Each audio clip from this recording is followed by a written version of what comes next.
They said she never cried. That was the first thing everyone noticed. Not when the headlines broke. Not when the sirens lit up the gates. Not when the courtroom cameras zoomed in on her face. Before we continue, please hit the like button, subscribe to the channel, and turn on the notification bell for updates. She sat there, still, composed, almost relieved. So let me ask you this right now, because this question will haunt everything you're about to hear. What kind of daughter stays silent while the world believes her brother is a monster, and then chooses the worst possible moment to finally speak? Because when she did speak, when the words finally left her mouth, it didn't just shake the courtroom. It stopped the country cold. This wasn't a scream. This wasn't a breakdown. This wasn't a hysterical confession ripped from pressure. It was calm, measured, deliberate, and that's what terrified everyone the most. You see, for weeks, the story had seemed simple, almost too simple.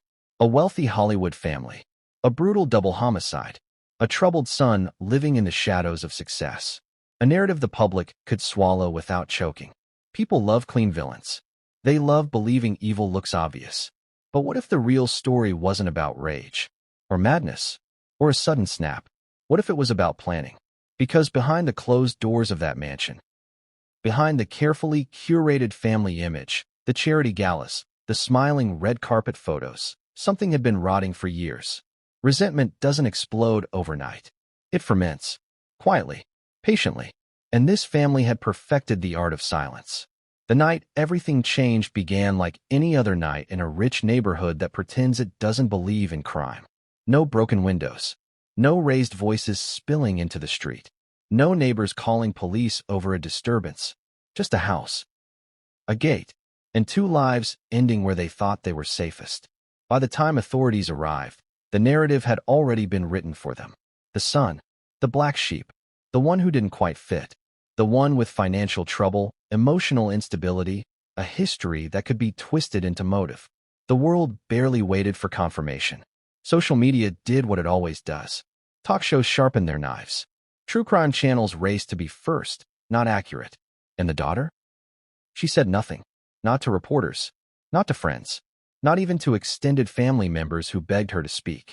She watched as her brother was escorted in handcuffs. Watched as commentators speculated about his childhood. Watched as armchair psychologists diagnosed him in real time. And still, nothing. Some called it shock. Others called it loyalty. A few whispered something darker. Because silence can mean grief. Or guilt. Now here's where the story twists. Because while the public was focused on one suspect, something else was happening quietly in the background. Bank records were being reviewed. Phone logs were being reconstructed. Old emails, years old, were suddenly relevant. And buried inside thousands of pages of digital noise was something no one expected. Not evidence of rage. Evidence of coordination. Patterns don't lie. People do. The brother, it turned out, hadn't acted impulsively. At least, not according to the data. There were gaps. Unexplained movements. Transactions that didn't fit the story of a man spiraling alone. And every unexplained thread seemed to lead back to the same place. His sister. Now let's be very careful here, because this is where perception and reality begin to collide. Publicly, she was everything her brother was not. Successful, poised, trusted, the one who handled family affairs, the one who spoke to lawyers, the one who managed crises before they became scandals. If chaos had a natural enemy, it was her. So when investigators began asking quiet questions, when they started looking not at who could commit the act, but who could orchestrate it, things became uncomfortable very fast. Because planning requires patience, and patience often hides behind competence. She didn't need to be violent. She needed leverage. And leverage, in this family, came in the form of an already fractured sibling relationship. The brother needed money, direction, approval he'd never received. She needed something else entirely. And when those needs collided, a dangerous alliance may have formed. But none of this was public. Not yet. Outside the courthouse, the crowd wanted blood. Inside, the lawyers wanted time. And the daughter, still silent, seemed content to let the storm pass over someone else. Until the day she asked to speak. No one expected it. Not the prosecution. Not the defense. Not even her own legal team. She didn't ask for immunity. She didn't demand conditions. She simply said she was ready. Ready for what? That was the question hanging in the room as cameras adjusted and microphones leaned closer. Because people don't confess without a reason. Some do it for relief. Some do it to control the narrative. Some do it because they believe the truth, whatever version they're offering, will hurt less than what's coming. And as she took her seat, something subtle but chilling became clear. She wasn't afraid. Not of the consequences. Not of public judgment. Not even of the people she was about to implicate. It was the expression of someone who had already accepted the outcome and decided she might as well tell her version first. So let me ask you again, because this matters now more than ever. If you were about to confess to something that would destroy your family's legacy forever, would you cry? Or would you make sure every word landed exactly where you wanted it to? Because what she said next didn't sound like regret. It sounded like strategy. And once she started talking, there was no stopping what followed. But the most disturbing part? The first name she mentioned wasn't her own, and it wasn't her parents'. It was her brother's. And in that moment, everything everyone thought they knew about this case began to collapse. Because if she was telling the truth, if even part of it was true, then the real crime didn't happen that night. It happened years earlier, behind closed doors, through quiet conversations, through decisions that felt small at the time, until they weren't. And what came next would force the courtroom, and the country, to confront a question no one wanted to ask.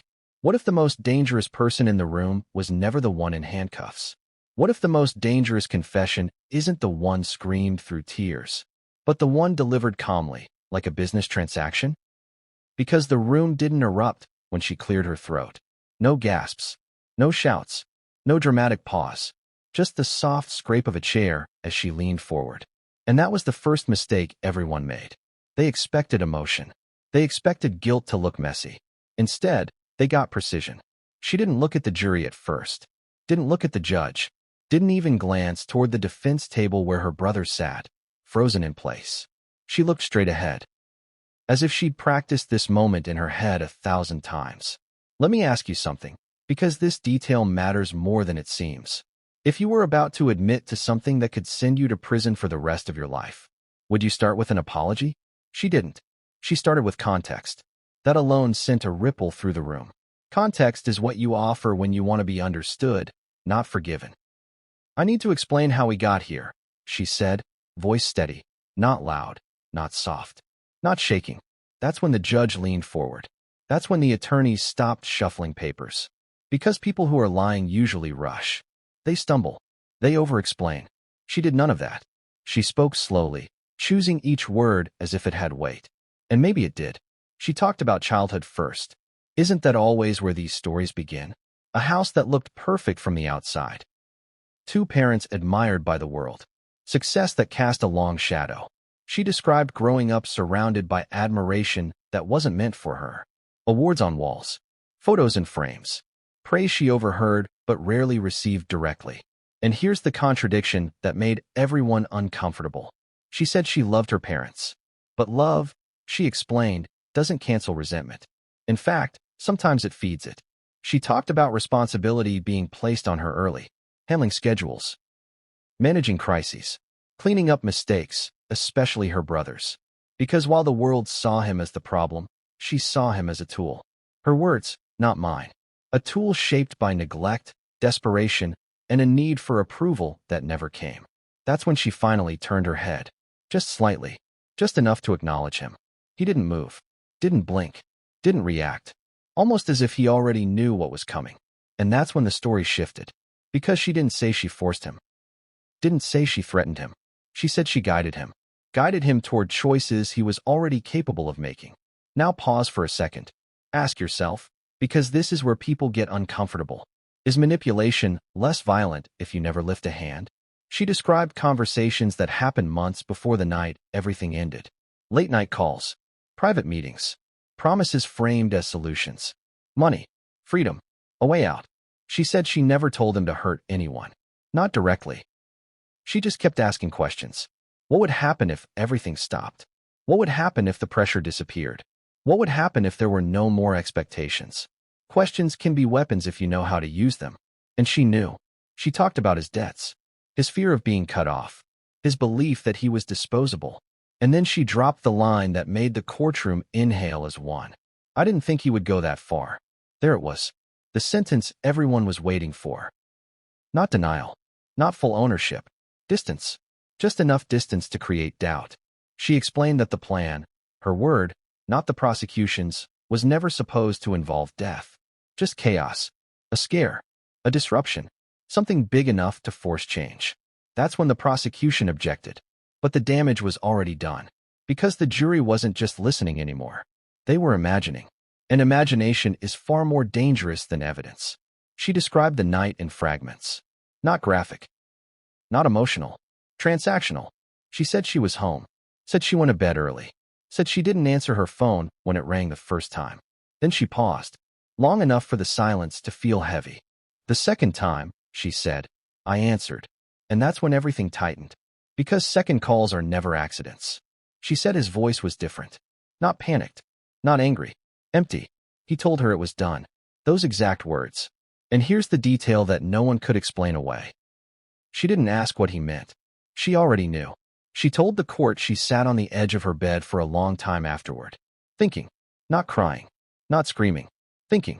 About consequences. About narratives. About timing.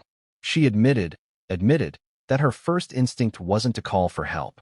It was to calculate. How long before someone noticed? Who would find them? What story would make the most sense? She said she convinced herself that turning him in was the right thing. That letting him take the fall would preserve what little of the family's legacy remained. And maybe, just maybe, it would finally end the cycle. Here's the question no one asked out loud, but everyone thought. If you believe you caused something, is sacrificing someone else a form of justice or survival?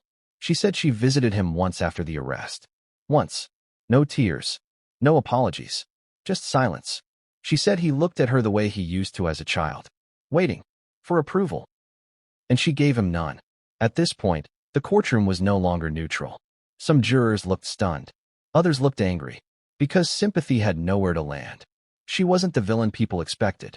She wasn't the victim either. She was something harder to categorize. Competent. Cold. Aware. And then, just when it seemed like she had said everything, she added one final detail. A detail she hadn't shared with investigators. A detail that hadn't appeared in any report. She said there was one message. Sent after the second call. A message she deleted. 3 words. I trusted you. She didn't clarify who sent it. She didn't need to. The implication was enough. Because trust changes everything. If he trusted her, then who was really leading whom? And if she deleted that message, what else had disappeared? The judge called for a recess shortly after. Not because the testimony was finished, but because the room couldn't hold any more truth at once. As people stood, whispered, stared, one thing became painfully clear. This case was no longer about a single night.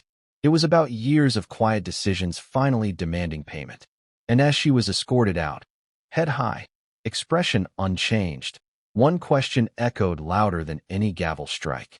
If this was her confession, what was she still not saying? Because something was missing. Something big. And whatever it was, had the power to destroy what remained of this story. What happens when a confession sounds complete, but the evidence refuses to cooperate? Because while the courtroom was still buzzing from her words, while commentators replayed her calm delivery and argued over whether it was courage or calculation, something very different was happening behind closed doors. Investigators weren't celebrating. They were uneasy.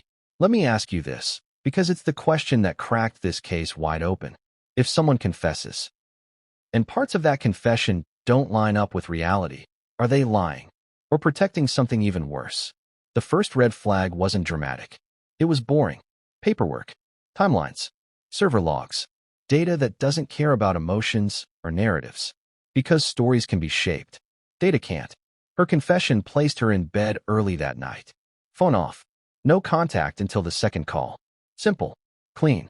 Too clean. When analysts pulled the phone records, they expected to confirm it and move on. Instead, they found activity. Not a call. Not a text. A location ping. A brief one. Easy to miss if you weren't looking for it. Her phone had connected, very briefly, to a network node several miles away from her home. Not near the crime scene. Not near her brother.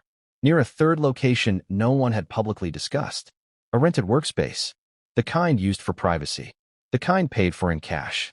Now pause here. Ask yourself, why would someone who claims they were home asleep have their phone register there? Accident. Signal bounce. That's what her legal team argued. But then came the second problem. Security footage. Not from the house. Not from the street. From a parking structure 3 blocks away from that workspace. Grainy. Imperfect. But unmistakable. A figure entering. Then leaving. Clothing similar to hers. Posture eerily familiar. Not proof, but enough to make investigators stop believing the story is told. And here's where things got uncomfortable. Because when they re-interviewed her, off the record, informal, she didn't panic. She smiled, a small one, and said something that chilled the room. You're assuming my confession was meant to be complete. That sentence changed everything. Confessions are supposed to close doors. She was opening them. Investigators went back through everything with fresh eyes. Emails once dismissed as irrelevant. Financial transfers labeled family assistance. Calendar entries that looked mundane until you stacked them together. Patterns emerged. Meetings that always preceded her brother's spirals. Payments that coincided with moments of leverage. Silences that followed conflict. This wasn't chaos. It was choreography. And then came the discovery no one could explain away. A second device. Not registered to her. Not registered to her brother. A prepaid phone. Used sparingly. Carefully. Only active around major family arguments. And then again, briefly, on the night everything ended. The last message sent from it. 3 words.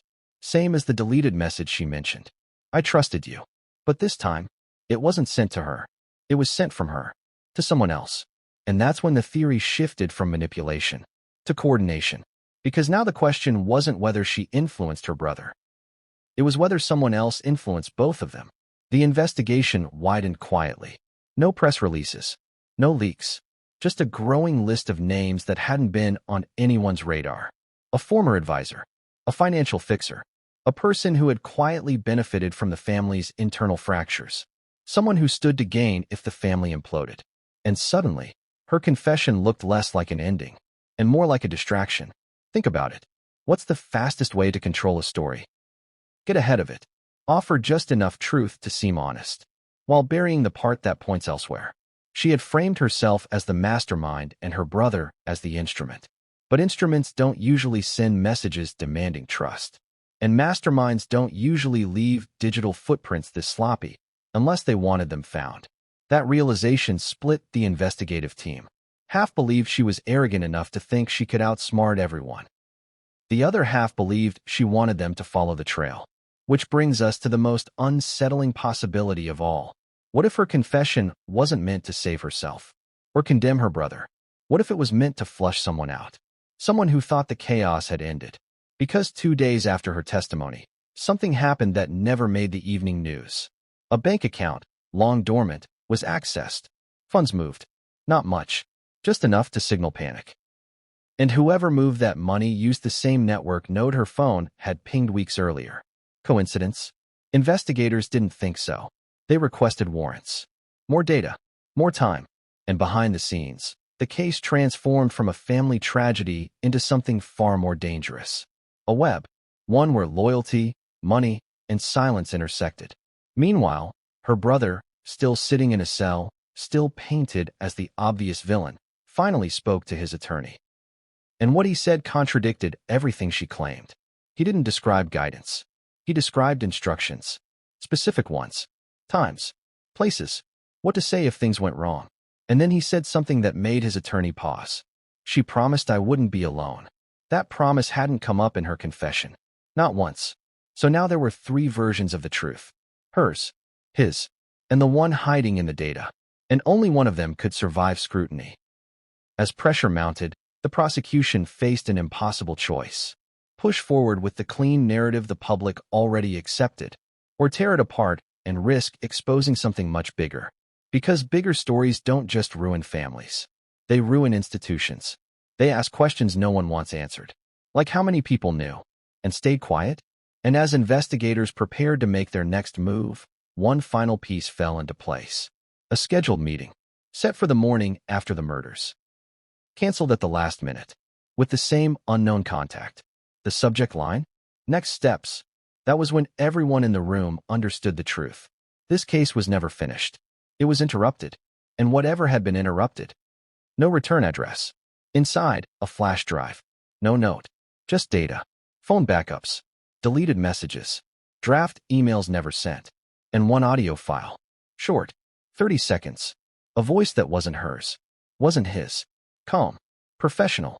Saying, "If this escalates, you stick to the original narrative." Original narrative. That phrase alone detonated everything. Because narratives aren't born after crimes. They're prepared before.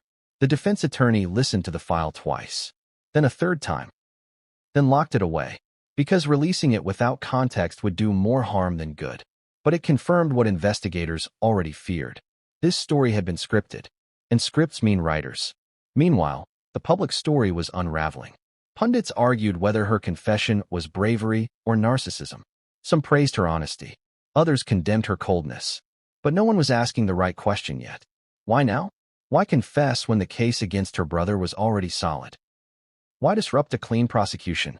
Unless the goal wasn't justice. Unless the goal was leverage. Confessions can be shields. They draw fire. They control timing.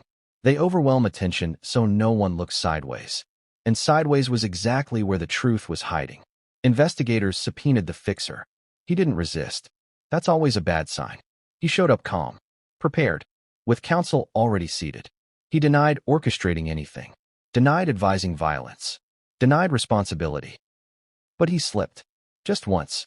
He referred to the siblings as assets. Not clients. Not people. Assets. That word echoed. Because assets are managed, deployed, sacrificed. And suddenly, her confession looked different. What if she wasn't confessing to unburden herself? What if she was stepping forward to renegotiate her value? Because here's the part no one wanted to say out loud. She was more useful alive and vocal than silent and accused. Her brother was expendable. She wasn't. And the fixer knew it. The prosecution faced a nightmare. If they pivoted now, they risked collapsing the case entirely. Jurors hate complexity. They want villains, not systems. But the truth doesn't care what jurors want. It demands to be heard. And then, just as the pressure reached breaking point, something unexpected happened. The fixer's attorney requested a private meeting. Not to negotiate immunity. Not to bargain. To warn. There's more, he said. And if you pull that thread, this stops being about one family. That's when the room went quiet. Because threats aren't usually delivered so politely. And polite threats are the most serious kind. The prosecution realized they were standing at a crossroads. Push forward and secure a conviction that felt clean. Or open the door to something that could expose years of buried wrongdoing across multiple powerful circles. Meanwhile, she sat alone. No interviews. No statements. Waiting. Because she knew something they didn't yet. The moment the money trail surfaced, the story was no longer hers to control. And the next revelation, already in motion, would decide who walked away. And who became the face of everything that went wrong. What's more dangerous than a secret meeting? A meeting everyone denies ever happened. Because once the money trail surfaced, once the fixer's name stopped being theoretical and started being unavoidable, investigators turned to the one place truth hates to hide. Calendars. Not the official ones. Not the shared ones. The private calendars people forget to clean. Let me ask you this, because it's the question that finally broke the stalemate. If a meeting never existed, why were so many people preparing for it? The first clue came from a hotel. Not a luxury one. Not a dive. A business hotel. Neutral. Forgettable. The kind of place executives choose when they don't want to be noticed.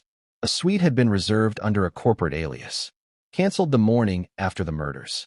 Paid in full anyway. No refund requested. That alone raised eyebrows. People who cancel for legitimate reasons want their money back. People who cancel because the meeting no longer matters don't. Investigators pulled keycard logs. No entry recorded. But keycards aren't the only way into a suite. There are service elevators, side stairwells, doors that don't show up in guest logs. And here's the detail that made the room go still. Room service had been delivered. 3 coffees. No food. At 6:42 a.m. The morning after. Now pause. Ask yourself, who orders coffee for 3 people in a room that was never used? Someone who expected a conversation. Someone who expected a reckoning. Security footage showed 2 figures entering the hotel lobby within minutes of each other. Faces obscured. Caps low. Timing deliberate. The third never appeared on camera, which meant they already knew the building, or they didn't need to be seen. Investigators cross-referenced the timing with phone data. Her phone showed no calls, no texts, but her location registered briefly, again, near the same network node. The fixer's phone? Powered off. Classic. The brother's phone? Still in custody. Which left only one explanation. The third person wasn't being tracked. By design. Here's where things get uncomfortable. Because when investigators subpoenaed hotel staff, one employee hesitated. Just for a second. Long enough to matter. She said she remembered a woman. Polite. Calm. Authoritative. Someone who asked questions like she belonged there. Someone who tipped too well. Someone who told her, if anyone asks, nothing happened. That sentence echoed. Nothing happened. That's what people say when something absolutely did. The employee provided a description. Not enough for a lineup. Enough for recognition. When shown a still frame from the parking structure footage, the one investigators had been quietly sitting on, she nodded. That's her. Now let's stop and think. If she was there, if the fixer was there, and the brother wasn't, then who was the meeting for? Because this wasn't a planning meeting. It was a damage control meeting. And damage control only happens when someone knows things have gone wrong, which means someone else knew. Before the arrests, before the confession, before the public narrative locked in place. Someone else had been looped in early. And that's when investigators finally pulled the thread everyone was afraid to touch. They looked at the advisor network. Not friends. Not family. The professionals who sat just outside the spotlight. Lawyers who didn't sign filings. Consultants who never appeared on invoices. People who specialized in outcomes, not processes. One name surfaced quietly. Then again. A person who had advised the family years earlier during a different crisis. A crisis that never made the news. A settlement. A non-disclosure. A problem that vanished. This advisor wasn't in the country the night of the murders, but they were reachable, and they had spoken to her the day before. A short call. 2 minutes. No record of what was said. But here's the contradiction that cracked it open. The advisor's assistant logged a note. Routine. Unimportant. Except for one phrase. Client is panicking. Reassured her. Told her to stick to what we discussed. Stick to what we discussed. Those words again. Original narrative. Stick to it. Now ask yourself, how many people have to agree on a narrative before it stops being a coincidence? Investigators finally understood the shape of this thing. It wasn't a single mastermind. It wasn't a single puppet. It was a structure. A system that rewarded silence, punished disruption, and cleaned up its own messes until one mess got too big. And her confession? It wasn't a breakdown. It was a signal. A flare fired into the sky to force everyone else to move. Because here's the part no one had considered yet. She was never confessing to end the story. She was confessing to start the next phase. Think about it. She confessed publicly. She controlled the timing. She framed the narrative around family dynamics. In doing so, she forced everyone else involved to react, to reveal themselves, to make mistakes. And mistakes are where the truth hides. That hotel meeting was one such mistake. So was the canceled transfer investigators discovered next. A large one, set to move 48 hours after the murders. Never executed. Why? Because something changed. Someone intervened. Someone told them to wait. Which brings us to the promise. The one her brother mentioned. She promised I wouldn't be alone. At first, investigators assumed he meant emotionally. Support. Protection. But now it looked different. It looked operational. He wasn't supposed to take the fall by himself. There were supposed to be others. Others who would step in. Shift blame. Dilute responsibility. But when the plan went off the rails, when the murders happened instead of chaos, the structure froze. And she adapted. Fast. She moved first. Confessed first. Changed the game before anyone else could. And here's the most chilling part of all. When investigators finally confronted her with the hotel evidence, she didn't deny being there. She corrected them. It wasn't a meeting, she said. It was a goodbye. Goodbye to what? The old plan. The illusion of control. The belief that this could all be managed quietly. She told them she knew the system would turn on itself eventually. That it always does. And she wasn't interested in being the last one standing in a room full of people pretending they didn't know what they'd done. So she spoke. Not to confess everything, but to destabilize everyone else. And it worked. Because now, the prosecution wasn't just dealing with a family crime. They were dealing with a network, one that didn't like being exposed, one that was already closing ranks. And as investigators prepared to issue new subpoenas, wider ones, riskier ones, they received a message. Anonymous. No sender. 3 words. Same as before. I trusted you. This time, attached to a document. A list. Names. Dates. Meetings. And one final note at the bottom. If this comes out, no one walks away clean. The case had reached its point of no return. And the next move, whether made by prosecutors, defendants, or the people still hiding in the shadows, would decide whether the truth surfaced or disappeared forever. What happens when a list meant to explain everything creates more fear than clarity? Because the document didn't arrive with drama. No knock, no call, just a secure upload timestamped at 2:17 a.m. and a list that changed the temperature of the room the moment it was opened. Names, dates, locations, clean, organized, almost polite. This wasn't the work of someone spiraling. It was the work of someone who had been paying attention for a very long time. Let me ask you this, because this is where the story tilts. If you were trying to protect yourself, would you expose powerful people, or just enough of them to stay alive? Investigators scanned the list quickly at first. Some names they expected: advisors, consultants, fixers, people who lived in the margins of power. But then they reached one name that didn't belong in the margins at all. A name that stopped the room. Because this person wasn't a behind-the-scenes operator.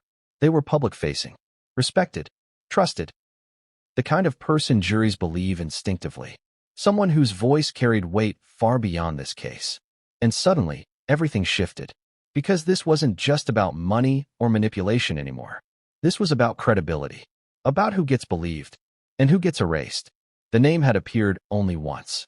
One meeting, one date, 2 years earlier. A lunch. Short. Off the record. At first glance, it looked insignificant. But then analysts cross-checked it against something else. A turning point. The exact moment when family dynamics changed. When access shifted. When decisions began flowing through her instead of directly to her parents. That lunch had been the hinge. The moment the balance of power inside the family quietly flipped. And here's the contradiction no one could ignore. The person on the list had publicly advised restraint, peace, unity, family reconciliation. They'd spoken about ethics, about responsibility, about never letting ambition override humanity. And yet, here they were, quietly present at the beginning of everything that followed. Investigators didn't accuse. Not yet. They verified. Phone logs confirmed the meeting. Calendar entries aligned. A valet ticket confirmed location. Too many small details for coincidence. Still, motive was unclear. Why would someone like this involve themselves at all? The answer came from an unexpected place. Her brother. During a closed-door conversation with prosecutors, he finally said something he'd been holding back. Not because he wanted to, because he thought it didn't matter. She said they agreed, he told them. Agreed to what? That I needed direction. That the family needed an outcome. Outcome. That word again. Not healing. Not justice. Outcome. And suddenly, the pieces rearranged themselves. This wasn't a crime born of chaos. It was born of problem solving. Of people who saw a family crisis and approached it the way they approached everything else. Strategically. Coldly. With options. The person on the list hadn't ordered anything. Hadn't paid for anything. They had done something far more dangerous. They'd validated the approach. They'd said the quiet part out loud. That sometimes, problems don't resolve themselves. They're resolved. That validation mattered. Because when someone with authority legitimizes an idea, it stops feeling unthinkable. It starts feeling inevitable. And that was the moment investigators understood why her confession had been so carefully framed. Why she'd centered herself and her brother. Why she'd kept the system abstract. Because if the public ever saw the full list, if they ever understood how many respected voices had been in the room when the first dangerous ideas were floated, the story would explode beyond containment. Institutions would wobble. Trust would fracture. And people who had nothing to do with the crime itself would still be implicated in its logic. That's why the list terrified them. Not because it proved guilt, because it proved proximity. And proximity is enough to destroy reputations. Prosecutors debated their next move late into the night. Subpoena now? Wait. Protect the integrity of the case. or protect the system that allows cases like this to exist. There are moments when the law meets politics. This was one of them. Meanwhile, she waited, not in panic, in expectation, because she knew exactly what that list would do. It would force hesitation, and hesitation buys time. Time for deals, time for positioning, time for exits. Her brother sensed it too. He stopped asking questions, stopped demanding explanations. He finally understood his role. He was the lever, and levers don't need to understand the machine. They just need to hold. The most disturbing development came the next morning. One of the names on the list, someone far less prominent than the one that froze the room, requested a meeting with prosecutors. Voluntarily. No lawyer. No conditions. Just a sentence delivered calmly. You're asking the wrong question. They explained that the issue wasn't who planned what, or who paid whom. The issue was permission. Who gave it? Who normalized the idea that extreme outcomes were acceptable solutions? Who framed irreversible actions as necessary sacrifices? And then they said something that made the air feel heavy. This wasn't about murder. That was a failure. This was about control. Control over narrative. Control over legacy. Control over damage. The murders weren't the goal. They were the cost. That statement reframed everything. It meant her confession wasn't just destabilizing. It was protective. By taking center stage, she kept the spotlight on family tragedy instead of institutional complicity. She absorbed the moral outrage. She shielded the architecture. Until now.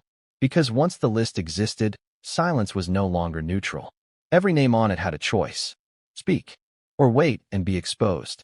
And as investigators prepared their next wave of subpoenas, one final message arrived. From a number that had never appeared before. No greeting. No explanation. Just a question. How much of the truth do you actually want?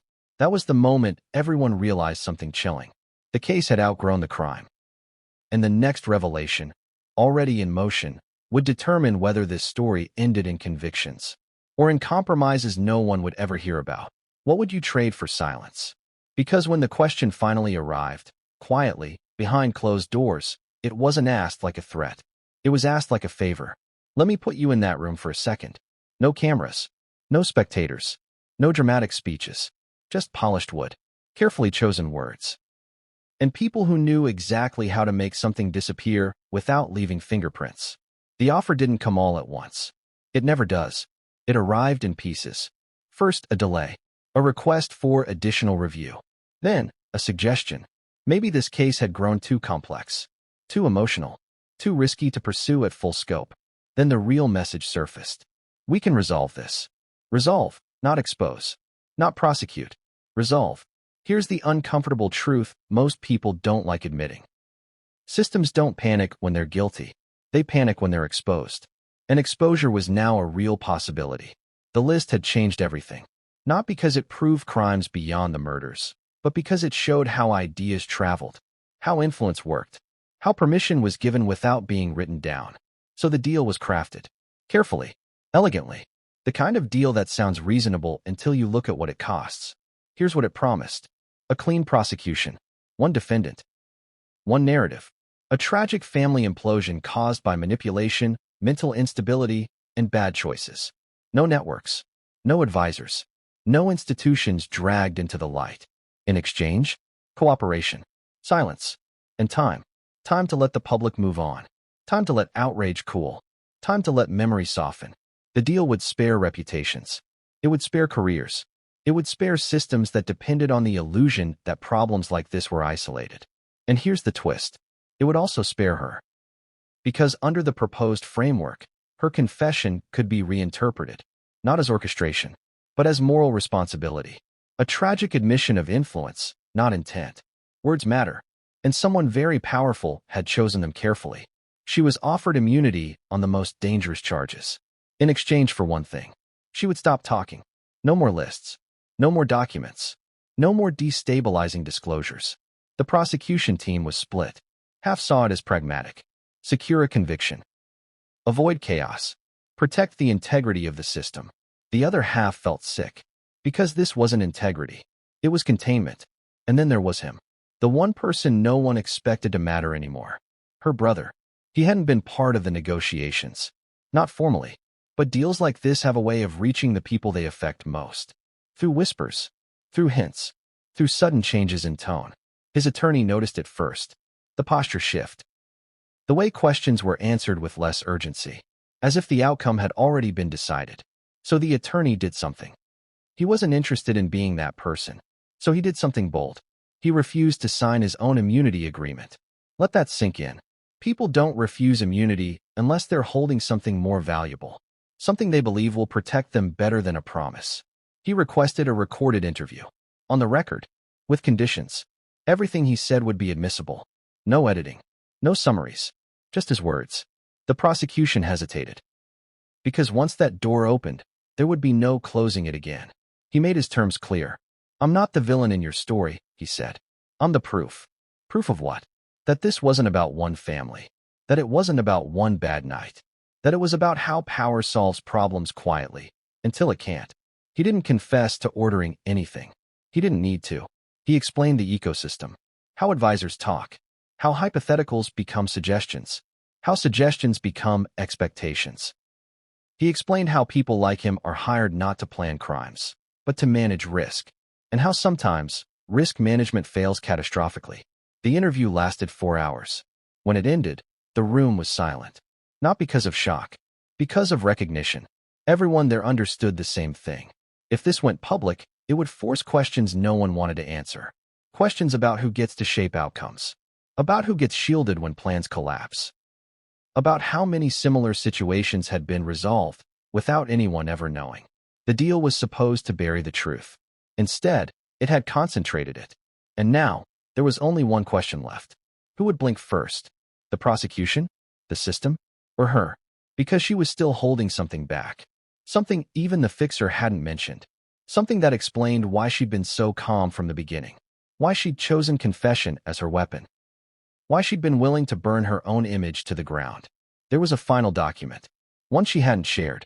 One she'd kept for the moment when deals were offered and lines were drawn. And as pressure mounted on all sides, she finally made her decision. Not publicly. Not yet. She requested a single meeting. One-on-one. With the prosecutor who'd pushed hardest against the deal. And she brought the document with her. As she placed it on the table, she said one sentence. If you think the list scared you, wait until you see who signed this. What kind of document makes seasoned prosecutors stop breathing? Not a confession. Not a recording. Not even a list of names. A signature. Because signatures don't speculate. They don't imply. They don't suggest. They commit. The room was small. Deliberately so. No observers. No assistants. No devices allowed inside. Just her, the prosecutor, and a folder that looked far too thin to matter. Let me ask you something. Because this is where power shows its true face. If you were about to reveal something that could dismantle careers, institutions, and carefully built myths, would you warn people first? She did. She slid the folder across the table and said nothing. The prosecutor didn't open it right away. That hesitation wasn't fear. It was instinct. Because in this line of work, you learn something quickly. The most dangerous information is never loud. It's precise. Inside the folder was a memorandum. Not recent. Years old. Drafted during an earlier family crisis no one outside a closed circle had ever heard about. The language was clinical. Risk assessment. Exposure management. Recommended interventions. And at the bottom? Signatures. Multiple. Not initials. Not placeholders. Actual names. People who weren't supposed to exist in this story at all. People who didn't advise. They authorized. Here's the contradiction that changed everything. The memo didn't discuss violence. Not explicitly. It discussed outcomes. Acceptable losses. Containment thresholds. Reputational survivability. It framed extreme disruption as preferable to slow erosion. In other words, better a single catastrophe than prolonged exposure. And suddenly, the murders weren't an anomaly.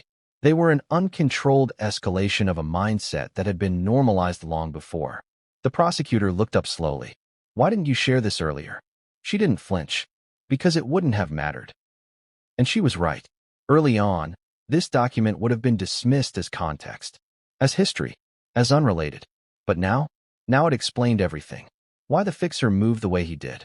Why advisors spoke in coded language. Why the deal had been offered so quickly. This wasn't about protecting individuals. It was about protecting precedent. Because if this memo entered the public record, it would force an impossible question. How often do powerful systems quietly agree that some outcomes are acceptable, even when they destroy lives? The prosecutor asked the only question that mattered now. Who else has this? She answered without hesitation. No one. That was the leverage. Not blackmail. Insurance. Because documents don't protect you by being shared. They protect you by being known to exist. And this one shifted the balance of power completely. The deal was dead. There was no containing this anymore. The prosecution couldn't pretend this was a family tragedy. The defense couldn't pretend it was isolated. And the institutions hovering just outside the frame, the ones who had hoped this would all quietly resolve, realized too late that the ground had moved beneath them. But here's where the story takes a turn no one expected. She didn't ask for immunity, didn't ask for reduced charges, didn't even ask for protection. She asked for one thing: transparency, full disclosure, open proceedings, no sealed settlements. Because she understood something everyone else had missed. If this story ended quietly, it would happen again. Different family, different faces, same logic. She wasn't trying to save herself. She was trying to end the game. The prosecutor leaned back. For the first time since the case began, there was no safe move. Pursue this fully, and careers would end. Not just hers, not just her brother's. Careers that had shaped law, media, and crisis management for decades. But bury it? Burying it now would be an admission. And admissions have consequences. Outside that room, the pressure was building.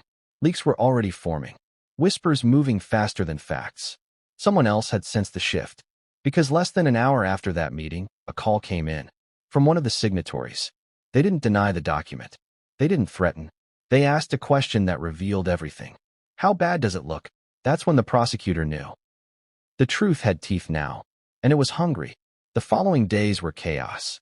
Emergency meetings. Conflicting advice. Urgent calls that went unanswered. Everyone wanted to know the same thing. How much does she have? Because possession is power. And she had just demonstrated she knew exactly how to use it. Her brother learned about the document indirectly. Through his attorney. He didn't smile. Didn't celebrate. He closed his eyes. Because now he understood something too. He'd never been the endgame. He'd been the distraction. The case against him slowed. Not dismissed. Not dropped. Paused. And pauses are where truths surface. Or disappear forever. Publicly, nothing changed. Press releases stayed vague. Court dates shifted. But behind the scenes, the structure was cracking. And then came the final twist. The fixer, quiet, observant, always calculating, requested another interview. This time, he brought his own document. A personal log. Meetings. Instructions. Language used by people who never expected to be quoted. He didn't do it to save her. He did it to save himself. Because once the memo existed, denial became impossible. He knew which side history would be on. And he wanted to be on the record. The system had a choice now. Expose itself. Or implode trying to stay hidden. And as prosecutors prepared to make that choice public, one last message appeared. Not anonymous this time. From her. Sent through her attorney. 6 words. I'm ready to tell it all. That was the moment everyone understood. The confession at the beginning? That wasn't the climax. It was the invitation. And what came next would decide whether this story ended with accountability or became another cautionary tale buried under silence. What happens when the truth finally steps into the light and realizes there's nowhere left to hide? Because the morning she said she was ready to tell it all, the building felt different. Not louder, not tense. Heavier, as if everyone inside already understood the same thing. This wasn't another hearing. This wasn't another procedural step. This was a reckoning. Let me ask you this, because this is where stories either collapse or become history. If the system that protected you for years suddenly stopped answering your calls, would you still be brave enough to speak? She walked in without spectacle. No entourage. No dramatic pauses at the door. Just a quiet confidence that unsettled everyone watching. Because confidence, at this point, meant one thing. She had decided she didn't care who survived this anymore. The courtroom filled fast. Not with the usual crowd. With observers who never attended hearings. People who knew how dangerous proximity could be. People who wanted to read the room. She sat. The gavel struck. And the prosecutor did something no one expected. They opened by saying nothing about her confession. Nothing about her brother. Nothing about the murders. They talked about systems. about how narratives are built, about how silence is enforced, about how responsibility can be distributed so thinly that no one believes they carry it. That set the tone. This wasn't going to be emotional theater. It was going to be structural collapse. Then they called her. She stood, and for the first time since the beginning of this case, she looked nervous. Not panicked. Alert. Like someone stepping onto a bridge they knew would not hold their weight. She began by reframing everything. She said her original confession had been incomplete by design. Not false. Incomplete. Because partial truth is the only kind the public is usually allowed to see. She admitted she'd centered herself intentionally, because it forced attention inward, toward family dynamics, away from the architecture surrounding them. She said she believed that architecture was more dangerous than any individual. Then she started naming things. Not people. Mechanisms. How meetings happen informally.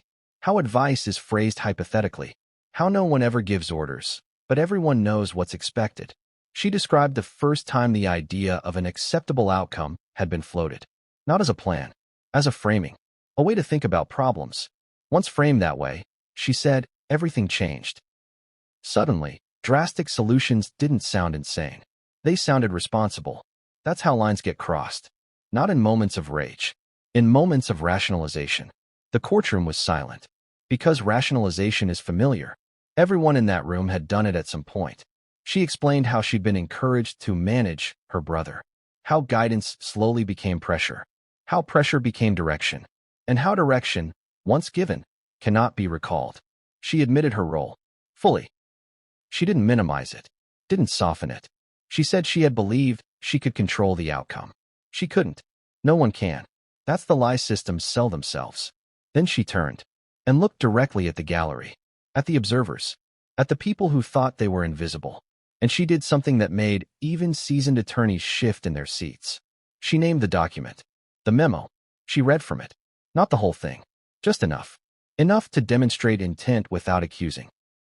Enough to show normalization without dramatizing. She didn't say the signatures aloud. She didn't need to. Because the people who recognized their own words recognized them immediately. That's when the room changed. Not with gasps. With movement. A few observers stood. Others checked phones. One quietly left. And that's when the prosecutor introduced the fixer. Not as a witness. As a corroborator. His testimony wasn't emotional. It was procedural. He explained how language is used to maintain plausible deniability. How phrases like contingency and risk tolerance are deployed to avoid explicit responsibility. How people learn very quickly what outcomes are rewarded. He didn't say he was told to arrange violence.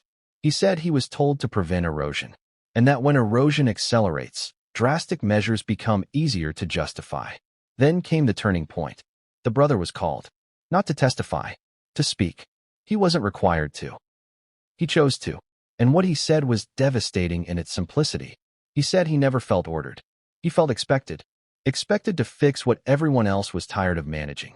Expected to absorb consequences. Expected to disappear quietly afterward. He said he realized too late that the promise he'd been given, he wouldn't be alone, had conditions. Conditions he'd never agreed to. The courtroom didn't react. Because everyone understood exactly what he meant. Conditional support is the backbone of every broken system. Then the prosecution did something no one believed they would. They entered the memo into the public record. Not sealed. Not redacted. Public. The decision landed like a physical blow. Because now there was no one doing it. The system could no longer claim ignorance. It could only claim complicity or negligence. And both carried consequences. Outside, news broke in fragments. Not headlines yet. Alerts. Whispers spreading faster than verification. Inside, the judge called for a recess. Not to restore order. To give people time to process the fact that the story they thought they were watching had just turned inside out.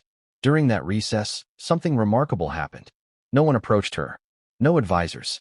No intermediaries. The phone stayed silent. That's how she knew. The protection was gone. She returned to the stand for one final statement. Not required. Permitted. She didn't speak about punishment.